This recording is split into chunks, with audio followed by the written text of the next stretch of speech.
अंग्रेजों के जाने के बाद कांग्रेस पावर में आई और परम पूज्य बाबा साहब डॉक्टर भीमराव अंबेडकर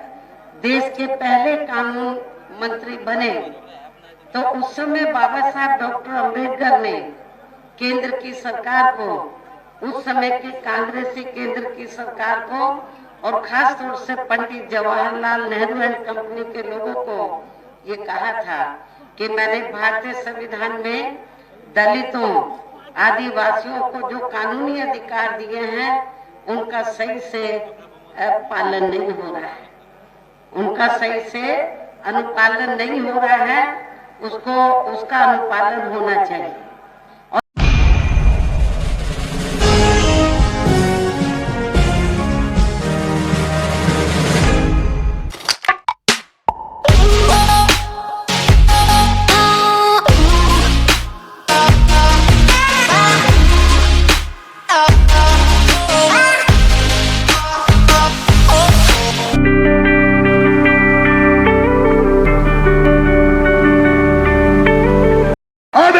संघर्ष करो,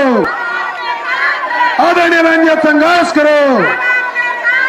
आदरणीय बहन, संघर्ष करो, आदरणीय बहन, मांगे पढ़ो। बीएसपी की क्या पहचान, बीएसपी की क्या पहचान, आदरणीय बहन, मांगे पढ़ो, आदरणीय बहन, संघर्ष करो, आदरणीय बहन, संघर्ष करो, आदरणीय बहन, मांगे पढ़ो। बीएसपी जिंदाबाद, बीएसपी जिंदाबाद। चुनावी जनसभा में इकट्ठा हुए बीएसपी व गौमानव गणतंत्र पार्टी के सभी छोटे बड़े पदाधिकारी एवं कार्यकर्तागण, आज आप लोग यहाँ अपने छत्तीसगढ़ प्रदेश में विधानसभा के लिए हो रहे आम चुनाव में अपनी दोनों पार्टियों के उम्मीदवारों के समर्थन में मुझे सुनने के लिए यहाँ इकट्ठा हुए हैं, तो उसके लिए मैं आप सभी लोगों का हार्दिक दिल से आभार प्रकट करती हूँ। और अब मैं चुनाव के संबंध में सबसे पहले ये कहना चाहूंगी कि हमारी पार्टी व सहयोगी पार्टी मिलकर आपके छत्तीसगढ़ प्रदेश की सभी विधानसभा की सीटों पर पूरी तैयारी व दमदारी के साथ ये चुनाव लड़ रही है, जिसमें सफलता हासिल करने के लिए अब मैं आप लोगों का ध्यान कुछ जरूरी बातों की तरफ दिलाना चाहती हूँ। और इस संबंध में सबसे पहले मैं आप लोगों को ये कहना चाहूंगी कि अपने देश को आजाद हुए व भारतीय संविधान को भी लागू हुए अब वर्षों बीत चुके हैं, और इस लंबी अवधि में केंद्र में आपके प्रदेश में भी या विभिन्न विरोधी पार्टियों की सरकारें रही हैं, लेकिन दुख की बात यह है कि इस दौरान यहाँ सभी विरोधी पार्टियों की रही सरकारों में वे आपके प्रदेश सहित पूरे देश में भी सर्व समाज में से विशेषकर दलितों, आदिवासियों, पिछड़े वर्गों, मुस्लिम व अन्य धार्मिक अल्पसंख्यकों के साथ साथ गरीबों, मजदूरों, किसानों, छोटे व्यापारियों एवं अन्य मेहनतकश लोगों का भी पूरे ठीक ढंग से विकास व उत्थान आदि नहीं हो सका है, जिनकी सरकारों की नीतियों व कार्यशैली को अभी ने और ज्यादा आजमाने की जरूरत नहीं है। और इस मामले में मैं खास कर यहाँ दलितों, आदिवासियों, क्योंकि आदिवासी पॉपुलेशन आपके छत्तीसगढ़ स्टेट में काफी है, दलितों के साथ साथ आदिवासी, दलितों से ज्यादा आदिवासी समाज आपके स्टेट में रहता है। तो मैं आदिवासी समाज के लोगों को जो लंबे अरसे से तो दलित भी पहले हालांकि कांग्रेस से जुड़े रहते थे, आदिवासी भी जुड़े रहते थे। और वैसे आप लोगों को ये मालूम है कि जब अंग्रेज भारत को छोड़कर गए, देश आजाद हुआ, तो आजादी के बाद लंबे अरसे तक केंद्र और ज्यादातर राज्यों में कांग्रेस पार्टी पावर में रही है। और कांग्रेस पार्टी को सत्ता में लंबे अरसे तक आसीन रखने वाले लोग कौन हैं? ज्यादातर वीकर सेक्शन के लोग हैं। आप लोगों ने केंद्र और ज्यादातर राज्यों में तो कांग्रेस को सत्ता में रखा। जब अंग्रेजों के जाने के बाद कांग्रेस पावर में आई और परम पूज्य बाबा साहब डॉक्टर भीमराव अंबेडकर देश के पहले कानून मंत्री बने, तो उस समय बाबा साहब डॉक्टर अंबेडकर ने केंद्र की सरकार को, उस समय की कांग्रेसी केंद्र की सरकार को और खास तौर से पंडित जवाहरलाल नेहरू एंड कंपनी के लोगों को ये कहा था कि मैंने भारतीय संविधान में दलितों, आदिवासियों को जो कानूनी अधिकार दिए हैं उनका सही से पालन नहीं हो रहा है, उनका सही से अनुपालन नहीं हो रहा है, उसका अनुपालन होना चाहिए। और इसके साथ ही बाबा साहब ने ये कहा था कि दलितों और आदिवासियों के अलावा और भी ऐसी जातियां हैं, अति पिछड़े वर्ग के लोग हैं जिनकी हालत सामाजिक, आर्थिक और शैक्षणिक क्षेत्र में बहुत पिछड़ी हुई है, तो उन्हें भी आगे बढ़ने के लिए मौका मिलना चाहिए, आरक्षण जैसी सुविधा मिलनी चाहिए। ये बाबा साहब ने उस समय केंद्र में कांग्रेस पार्टी की सरकार को ये कहा, लेकिन कांग्रेस पार्टी ने इस ओर ध्यान नहीं दिया। बाबा साहब ने कहा कि आप कमीशन बैठाएं और रिपोर्ट लीजिए, इनको भी आप अधिकार दीजिए आगे बढ़ने का, अति पिछड़े वर्ग के लोगों को। लेकिन कांग्रेस पार्टी ने इस ओर ध्यान नहीं दिया। दलितों और आदिवासियों को जो कानूनी अधिकार दिए थे उसका भी अनुपालन ठीक ढंग से नहीं किया, रिजर्वेशन का पूरा फायदा इन लोगों को नहीं दिया। तब फिर बाबा साहब डॉक्टर अंबेडकर ने दुखी होकर इन वर्गों के हितों में, खासकर दलितों, आदिवासियों व अन्य पिछड़े वर्गों के लोगों के हितों में, फिर परम पूज्य बाबा साहब डॉक्टर अंबेडकर ने अपने कानूनी मंत्री पद से इस्तीफा देकर अपने देश के इन वर्गों के लोगों को ये कहा कि मैंने भारतीय संविधान में तो आपको कानूनी अधिकार दे दिए हैं, लेकिन कांग्रेस या इनके चाचा भतीजों की पार्टियों की सरकारों में आपको इनका पूरा लाभ नहीं मिल सकता। इसलिए आप लोगों को तो आपस में भाईचारा पैदा करके संगठित होकर अपनी एक पार्टी बनानी चाहिए और उस पार्टी के माध्यम से केंद्र और राज्यों की सत्ता में आकर आप लोगों को कानूनी अधिकार, अपने लोगों को उसका अनुपालन पूरा कराना चाहिए अधिकारों का। ये बाबा साहब डॉक्टर अंबेडकर ने इस्तीफा देने के बाद अपने लोगों को ये कहा। तो यदि कहने का तात्पर्य यह है कि यदि कांग्रेस पार्टी ने, जो बाबा साहब ने इन वर्गों के लोगों को कानूनी अधिकार दिए हैं, यदि उसका फायदा पूरा दिया होता, लाभ दिया होता, तो फिर बाबा साहब डॉक्टर अंबेडकर को तो कानूनी मंत्री पद से इस्तीफा नहीं देना पड़ता और ना ही फिर परम पूज्य और ना ही फिर हमें भी बहुजन समाज पार्टी बनाने की जरूरत पड़ती और ना ही फिर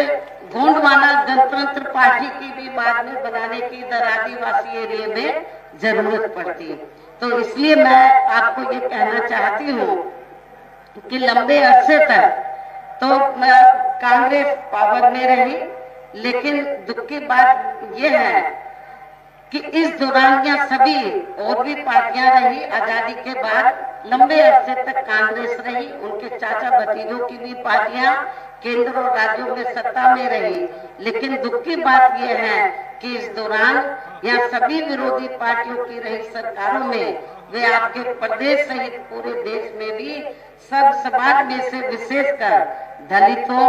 आदिवासियों, पिछड़े वर्गों, मुस्लिम व अन्य धार्मिक अल्पसंख्यकों के साथ साथ गरीबों, मजदूरों, किसानों, छोटे व्यापारियों एवं अन्य मेहनतकश लोगों का भी पूरे ठीक ढंग से विकास व उत्थान आदि नहीं हो सका। जिनकी सरकारों की नीतियों व कार्यशैली को अब इन्हें और ज्यादा आजमाने की जरूरत नहीं है। और मैं आपको बता रही थी कि इस मामले में मैं खासकर यहाँ दलितों, आदिवासियों व अन्य पिछड़े वर्गों के लोगों को ये भी बताना बहुत जरूरी समझती हूँ कि इन्हें परम पूज्य बाबा साहब डॉक्टर भीमराव अम्बेडकर के कड़े संघर्ष एवं अथक प्रयासों से भारतीय संविधान के तहत मिले कानूनी अधिकारों में से खासकर सरकारी नौकरियों में जो आरक्षण की सुविधा मिली है, तो उसे भी यहाँ शुरू से ही इन वर्गों के प्रति हीन व जातिवादी मानसिकता रखने वाली सभी विरोधी पार्टियों की रही सरकारें प्रभावहीन बनाने में तथा इसे अब धीरे धीरे खत्म करने की भी पूरी कोशिश में लगी हुई है। यही मुख्य वजह है कि देश में आजादी के बाद व शुरू में केंद्र में अधिकांश राज्यों में भी काफी लंबे समय तक सत्ता में आसीन रही कांग्रेस पार्टी ने और अब पिछले कुछ वर्षों से केंद्र व काफी राज्यों में भी बीजेपी व अन्य विरोधी पार्टियों की भी रही सरकारों ने इनका यह आरक्षण का कोटा अभी तक भी पूरा नहीं किया है। पदोन्नति में आरक्षण को तो इन्होंने मान्य कोर्ट की आड़ में काफी हद तक खत्म ही कर दिया है और इस मामले में लगभग यही खराब स्थिति हमें यहाँ के छत्तीसगढ़ स्टेट में भी देखने के लिए मिल रही है। इसके साथ ही अब इन वर्गों के लोगों को प्राइवेट सेक्टर में आरक्षण दिए जाने की व्यवस्था किए बिना ही केंद्र व राज्यों में भी ज्यादातर सरकारी कार्य या प्राइवेट सेक्टर के जरिए देश के अधिकांश बड़े बड़े पूंजीपतियों व धन्ना सेठों को ही दिए जा रहे हैं, जिसके कारण अब पूरे देश में इन वर्गों के लोगों को आरक्षण का बहुत कम ही लाभ मिल पा रहा है और इससे अब पूरे देश में दलितों व आदिवासियों के साथ साथ अन्य पिछड़े वर्गों को भी काफी ज्यादा नुकसान हो रहा है। जबकि अन्य पिछड़े वर्गों के लोगों को ये मालूम होना चाहिए कि इन्हें मंडल कमीशन की रिपोर्ट के तहत आरक्षण की ये सुविधा केंद्र में कांग्रेस पार्टी की रही सरकार में नहीं मिली है। तो जो लोग आज जाति जनगणना की बात कर रहे हैं उनको भी मैं बताना चाहती हूँ, कांग्रेस पार्टी के लोग जो जाति जनगणना की बात कर रहे हैं उनको भी मैं ये बताना चाहती हूँ, इन्हें मंडल कमीशन की रिपोर्ट के तहत आरक्षण की ये सुविधा केंद्र में कांग्रेस पार्टी की रही सरकार में नहीं मिली है, बल्कि बीएसपी के कड़े संघर्ष एवं अथक प्रयासों से केंद्र में रही श्री बीपी सिंह की सरकार में ही इन्हें ये सुविधा मिली है, जिसका अब यहाँ जातिवादी विरोधी पार्टियों की सरकारें इन्हें पूरा लाभ नहीं दे पा रही हैं। ये बड़े दुख की बात है। इसके साथ ही श्री बीपी सिंह की सरकार में इन वर्गों के मसीहा परम पूज्य बाबा साहब डॉक्टर भीमराव अम्बेडकर को भी यहाँ भारत रत्न की उपाधि से सम्मानित किया गया है, जिसके लिए वो हर प्रकार से पात्र भी थे, जो बहुत पहले ही इनको ये सम्मान मिल जाना चाहिए था, जिसके लिए विशेषकर कांग्रेस पार्टी प्रमुख तौर से जिम्मेवार व कसूरवार भी है। इससे इन वर्गों के प्रति इस पार्टी की हीन व जातिवादी मानसिकता साफ झलकती है, जिसने अर्थात कांग्रेस पार्टी ने इनके कारवां को आगे बढ़ाने वाले व हर मामले में समर्पित व्यक्तित्व मान्यवर श्री कांशीराम जी के देहांत होने पर केंद्र में उस समय रही कांग्रेसी सरकार ने एक दिन का भी इनके सम्मान में राष्ट्रीय शोक घोषित नहीं किया था। इन वर्गों के मामले में यहाँ मैं ये भी कहना चाहूंगी, केंद्र द्वारा देश की लोकसभा व राज्य विधानसभाओं में अभी हाल में ही महिलाओं को जो 33% आरक्षण देने की व्यवस्था की गई है, तो उसमें SC, ST व OBC वर्गों की महिलाओं को अलग से कुछ भी आरक्षण नहीं दिया गया है। अर्थात इस मामले में इन वर्गों की महिलाओं की पूरी उपेक्षा की गई है। इसके साथ ही यहाँ मैं ये भी कहना चाहूंगी कि इन वर्गों के लोगों को जुर्म जाति से निजात दिलाने के लिए जो भी नियम व कानून आदि बने हैं, तो उन पर भी केंद्र व अधिकांश राज्यों की भी सरकारें सही से अमल नहीं कर पा रही हैं, जिससे अब यहाँ खासकर दलितों व आदिवासियों के ऊपर शोषण करने वाले लोगों का मनोबल और भी ज्यादा बढ़ रहा है। और ये सब हमें यहाँ आपके छत्तीसगढ़ प्रदेश में भी काफी कुछ देखने के लिए मिल रहा है। और खासकर यहाँ बेकसूर आदिवासियों को तो बड़ी संख्या में उन्हें जबरन नक्सली बता के उनका काफी शोषण भी किया जा रहा है, जिसमें काफी कुछ सच्चाई भी हमें देखने के लिए मिलती है। इसी प्रकार हमें पूरे देश में मुस्लिम व अन्य धार्मिक अल्पसंख्यक समाज के लोगों की भी हालत कोई खास अच्छी नजर नहीं आती है, जिसका काफी कुछ खुलासा केंद्र सरकार की सच्चर कमेटी की रिपोर्ट में भी किया है। इसके साथ साथ अपर कास्ट समाज में से खासकर गरीब लोगों की भी आर्थिक स्थिति अभी भी पूरे देश में यहाँ काफी ज्यादा खराब व दयनीय बनी हुई है। इनके अलावा आपके प्रदेश सहित पूरे देश में सर्व समाज में से विशेषकर यहाँ गरीब, मजदूर, किसान, कर्मचारी, छोटे व्यापारी एवं अन्य मेहनतकश लोग भी अपनी विभिन्न समस्याओं को लेकर अभी भी हमें काफी ज्यादा दुखी ही नजर आते हैं। और इनमें से किसान वर्ग तो केंद्र की वर्तमान भाजपा सरकार द्वारा बनाई गई उनकी गलत नीतियों के कारण काफी ज्यादा परेशान व आंदोलित भी रहा है। लेकिन इन सबकी मुख्य वजह हमारी पार्टी केंद्र में आपके छत्तीसगढ़ प्रदेश में भी यहाँ अब तक की रही सभी विरोधी पार्टियों की सरकारों की जातिवादी, पूंजीवादी व संकीर्ण मानसिकता के तहत बनाई गई उनकी गलत नीतियों एवं गलत कार्य प्रणाली को ही काफी हद तक जिम्मेवार मानकर चलती है। और इस मामले में खासकर इनकी गलत आर्थिक नीतियों की वजह से ही आए दिन यहाँ पूरे देश में गरीबी, बेरोजगारी व महंगाई आदि भी काफी ज्यादा बढ़ रही है। जबकि इस मामले में शुरू से ही हमारी पार्टी केंद्र व राज्यों की सरकारों से भी हर स्तर पर ऐसी नीति अपनाने की लगातार ये मांग करती आ रही है कि देश में कुछ गिने चुने पूंजीपतियों व धन्ना सेठों का विकास होने की बजाय बल्कि यहाँ गरीब व आम लोगों का ही विकास होना चाहिए। तभी फिर सही मायने में यहाँ की आम जनता अपनी गरीबी, बेरोजगारी, महंगाई व अन्य और भी समस्याओं से काफी हद तक निजात पा सकती है। इसके साथ साथ अब अपने देश में भ्रष्टाचार भी हर स्तर पर काफी ज्यादा बढ़ रहा है, जिससे आपका खुद का अपना छत्तीसगढ़ प्रदेश भी अछूता नहीं रहा है। किंतु इन सबका मुख्य कारण हमारी पार्टी आजादी के बाद से लेकर अभी तक केंद्र व देश के अधिकांश राज्यों में तथा आपके खुद के अपने छत्तीसगढ़ प्रदेश में भी ज्यादातर सत्ता यहाँ गलत पार्टियों में से खासकर कांग्रेस, बीजेपी व इनकी सहयोगी पार्टियों के हाथों में ही आने को मानकर चलती है। और इन सभी विरोधी पार्टियों को हमारी पार्टी इसलिए जिम्मेवार मानकर चलती है क्योंकि आजादी के बाद से लेकर अभी तक लगभग ये सभी विरोधी पार्टियां केंद्र व देश के अधिकांश राज्यों में भी ज्यादातर यहाँ बड़े बड़े पूंजीपतियों व धन्ना सेठों की ही आर्थिक मदद से सत्ता में आती रही हैं। और सत्ता में आ जाने के बाद फिर ये पार्टियां अधिकतर मामलों में अपनी आर्थिक एवं अन्य सभी नीतियां या आम जनता की समस्याओं को दूर करने के हिसाब से त्याग नहीं करती हैं, बल्कि देश के उन बड़े बड़े पूंजीपतियों व धन्ना सेठों को ही फायदा पहुंचाने के हिसाब से अपनी अधिकांश नीतियां तैयार करती हैं,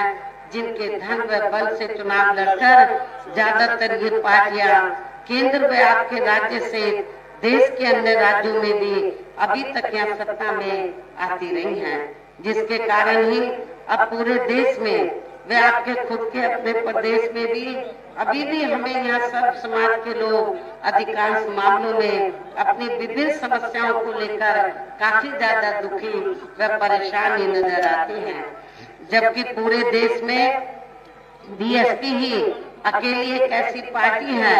जो विरोधी पार्टियों की तरह देश के बड़े बड़े पूंजीपतियों व धन्ना सेठों की आर्थिक मदद से नहीं बल्कि अपनी पार्टी के ही आम कार्यकर्ताओं की आर्थिक मदद से चुनाव लड़कर यहाँ केंद्र व राज्यों की सत्ता में आना चाहती है, ताकि हमारी पार्टी सत्ता में आने के बाद फिर बिना किसी दबाव के व आजाद होकर सर्व समाज के लोगों की सभी समस्याओं का समाधान करके उन्हें हर मामले में व हर स्तर पर खुशहाल बना सके। और इसी आधार पर चलकर ही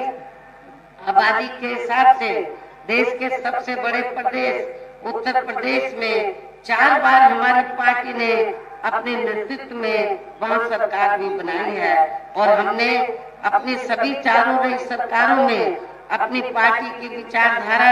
एवं सिद्धांतों के तहत चलकर वैसे तो वहाँ सर्व समाज के हितों का पूरा ध्यान रखा है, लेकिन सभी मामलों में प्राथमिकता पहले हमने वहाँ सर्व समाज में से विशेषकर कमजोर तबके के लोगों को दी है, उपेक्षित वर्गों के लोगों को दी है, गरीब एवं असहाय लोगों को ही दिया है, जिनकी वहाँ हर मामले में व हर स्तर पर सभी विरोधी पार्टियों की रही सरकारों में उनकी हीन व जातिवादी संकीर्ण एवं पूंजीवादी सोच होने के कारण काफी ज्यादा उपेक्षा की गई है। इसके साथ साथ हमने उत्तर प्रदेश में गरीब एवं बेरोजगार लोगों को दूसरी पार्टियों की तरह दूसरी पार्टियों की रही सरकारों की तरह मामला है। साथ ही गरीब भूमिहीन लोगों को खेती करने के लिए उन्हें फ्री सरकारी जमीन भी दी है, जिससे वहाँ लाखों गरीब लोगों को फायदा पहुँचा है। गरीब आवासहीन लोगों को सरकारी खर्चे से पक्के मकान भी बना कर दिए। ऐसे अनेकों जनहित के कार्य किए हैं। इसके अलावा हमारी पार्टी की रही सरकार ने वहाँ विभिन्न क्षेत्रों में लगे लोगों के साथ साथ छात्रों, युवाओं, महिलाओं व बुजुर्गों आदि के हितों में भी अनेकों महत्वपूर्ण व ऐतिहासिक कार्य किए हैं, जिनसे उन्हें काफी ज्यादा लाभ पहुंचा है। इसके साथ साथ हमने उत्तर प्रदेश में सर्व समाज के लोगों के ऊपर किसी भी प्रकार की कोई जुर्म जाति आदि भी नहीं होने दी है, बल्कि हमारी पार्टी के रही सरकार ने वहाँ जुर्म जाति करने वाले लोगों को बिना कोई देरी किए हुए उन्हें तुरंत ही जेल की सलाखों के अंदर भेजा है, जहाँ मेरी सरकार में उनकी सही व असली जगह होती है, जिसके यहाँ के प्रदेश में भी काफी सख्त जरूरत है। इतना ही नहीं बल्कि हमारी पार्टी की रही सरकार ने यहाँ अपने देश में दलित एवं अन्य पिछड़े वर्गों में समय समय पर जन्मे हमारे महान संतों, गुरुओं व महापुरुषों में भी खासकर महात्मा ज्योतिराव फूले, छत्रपति शाहू जी महाराज, श्री नारायण गुरु, बाबा नारायण गुरु, श्री बिरसा मुंडे जी, बाबा साहब डॉक्टर भीमराव अम्बेडकर एवं मान्यवर श्री कांशीराम जी आदि को भी विभिन्न रूपों में पहली बार वह पूरा आदर सम्मान दिया।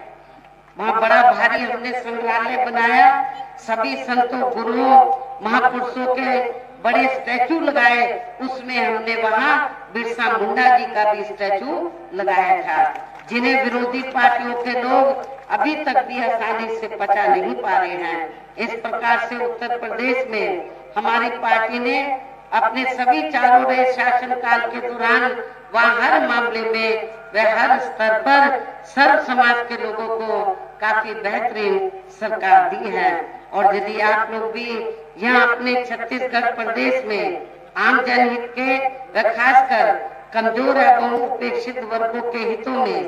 दलितों व आदिवासियों एवं अन्य कमजोर व उपेक्षित वर्गों के हितों में ऐसे ही कार्य करना चाहते हैं। इसके साथ ही आपके प्रदेश की जनहित से जुड़ी जो भी यहाँ स्थानीय समस्याएं हैं उन्हें भी दूर करना चाहते हैं, तो फिर आप लोगों को भी उत्तर प्रदेश की तरह ही यहाँ अपने छत्तीसगढ़ प्रदेश में भी अपनी पार्टी के जनाधार को बढ़ा के यहाँ अपनी खुद की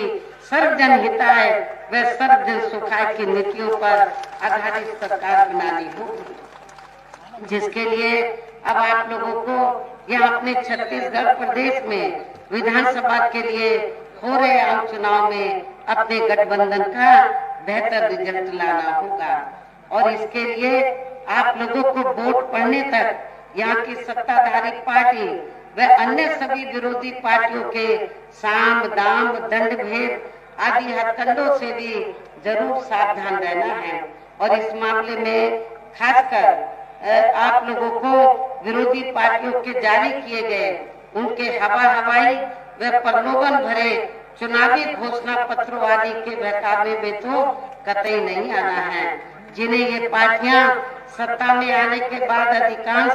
अमल में नहीं लाती हैं, जिस पर से अब जनता का काफी हद तक विश्वास ही उठ गया है। इसलिए हमारी पार्टी किसी भी चुनाव में अपना कोई भी चुनावी घोषणा पत्र आदि जारी नहीं करती है। वैसे भी हमारी पार्टी कहने में बहुत कम बल्कि कार्य करके दिखाने में ही ज्यादा विश्वास रखती है, अर्थात जो कहती है तो उसे करके भी दिखाती है। और ये सब हमने उत्तर प्रदेश में करके भी दिखाया है। इन्हीं जरूरी बातों के साथ ही अब मेरा यही कहना है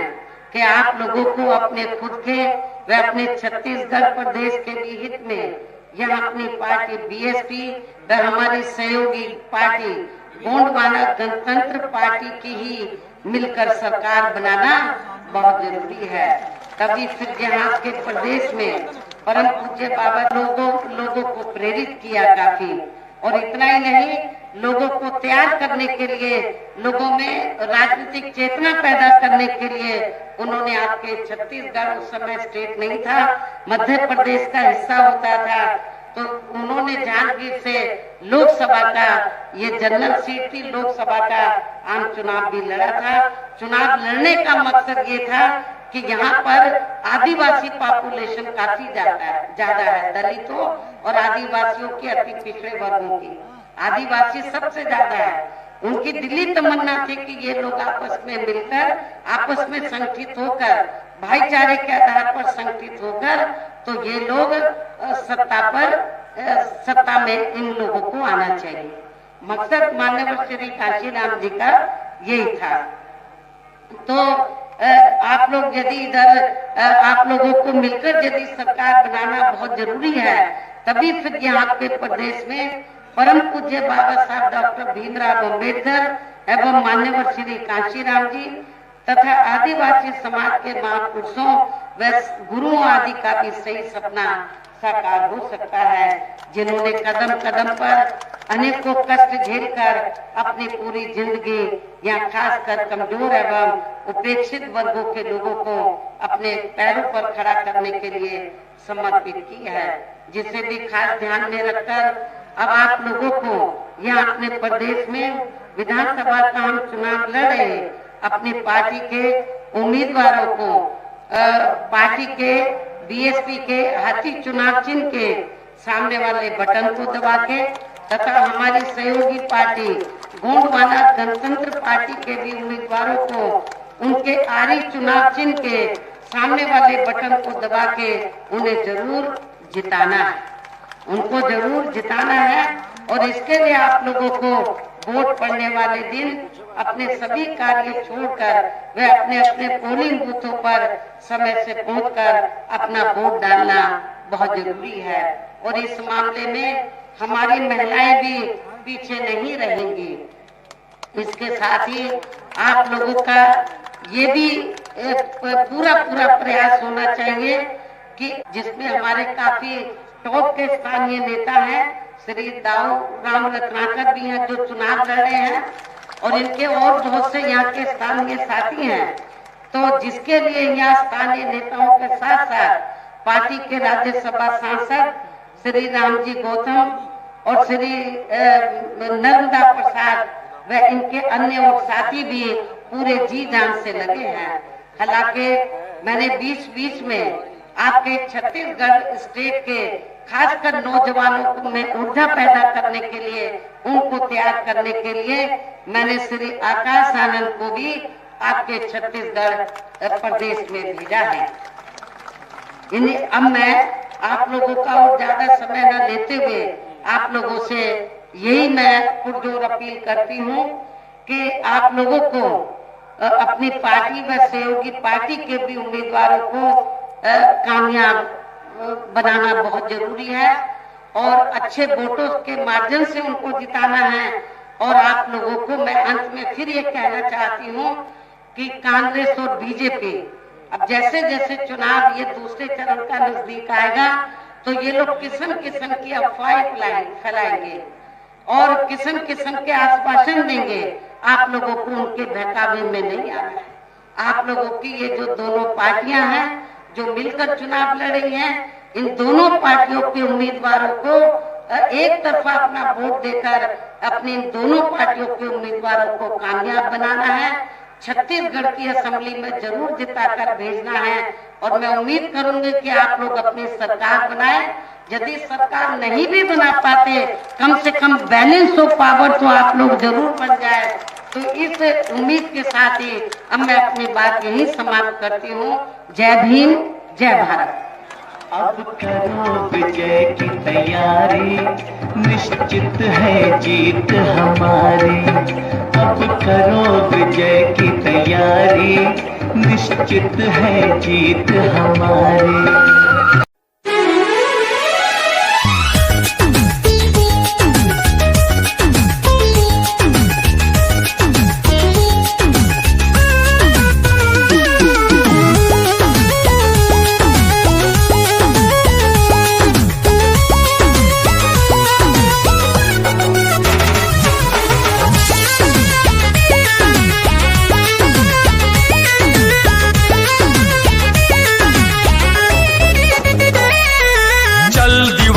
चलता चल,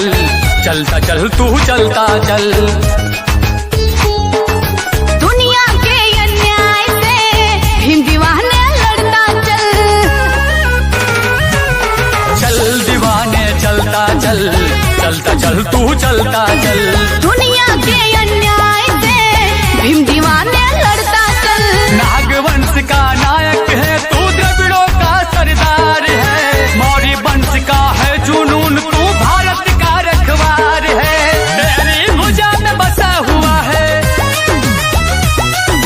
तेरी भुजा में बसा हुआ है चंद्रगुप्त का बाहुबल।